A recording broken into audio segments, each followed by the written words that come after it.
My name is Deeptima Tiwari. By profession, I'm a physics teacher with 7 years of experience. I have done my graduation from Allahabad University. My post-graduation and BEd is from Allahabad State University.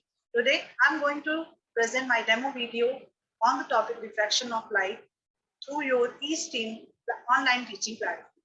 So let's begin. Now, refraction of light. The first thing is, let me explain you what is light.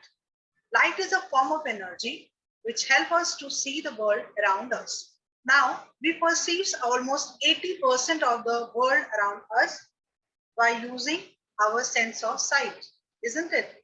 So, now, I have a question for you, that what can happen when a beam of light is incident on the surface of any object? Any idea?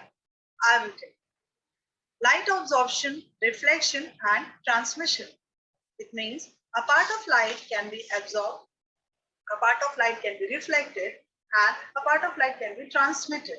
So here I'm going to tell you about the transmission of light, which is also a form of refraction. Now, let me explain you what is refraction. Bending of light when it travels from one medium to another is known as refraction of light. So here how we define it. Now, let us understand it more clearly. During refraction, light bends first on passing from air to glass and again on passing from glass to the air. Now, what is air to glass and glass to the air? Any idea? I will tell you. These two act as medium. As I told you about the definition, that bending of light from one medium to another. So here we will consider air to glass and glass to the air. Okay. Now moving ahead, there are few terms which I have to explain you via this diagram.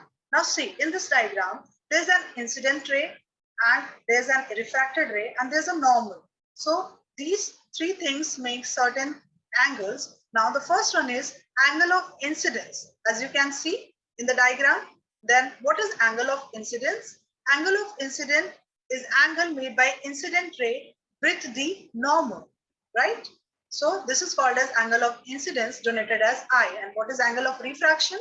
Angle made by refracted ray with the normal, and it is denoted by small r. Now, there's a question, why does light change its direction? This is due to because of the change in speed of the light. Now, please note that change in speed of light it doesn't mean that it will increase the limit, which is the exact value of speed of light in vacuum, that is 3 into 10 to the power 8 meter per second. Kindly note this thing. So now on the concept of speed, I have few more things to explain. That is, what does light, when light enters air to glass, that is optically rarer to optically denser. Now, what is the meaning of optical? Optical medium means medium through which light can propagate. Okay.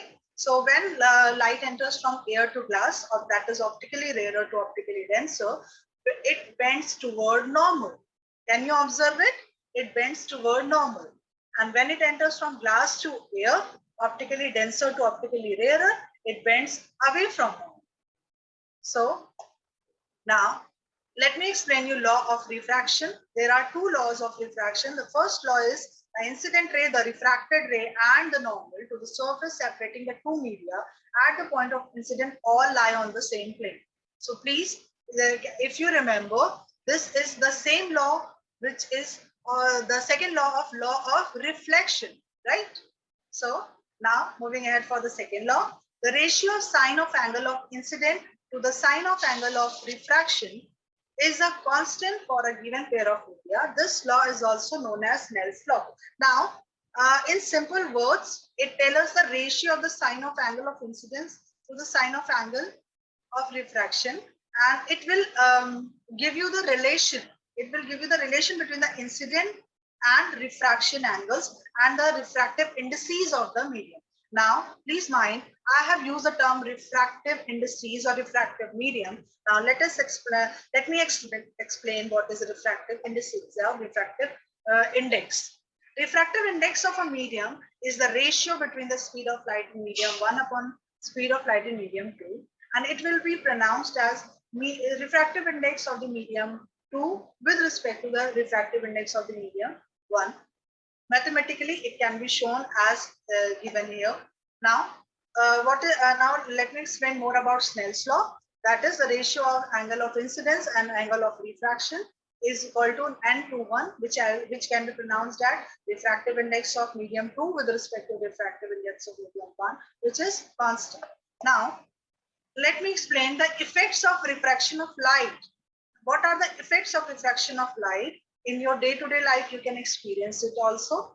A stick of pencil held obliquely and partially immersed in water appears to be bent at the surface of water surface. Now, please mind, I use the word obliquely, that means slant, okay? That is, which is not parallel, which is not perpendicular, but simply slant. Next, an object underwater appears to be raised. If you drop a coin in a bucket, you will notice that it will slightly raised up, but it is not. It is due to the refraction. A pool of water appears to be less deep than it actually is.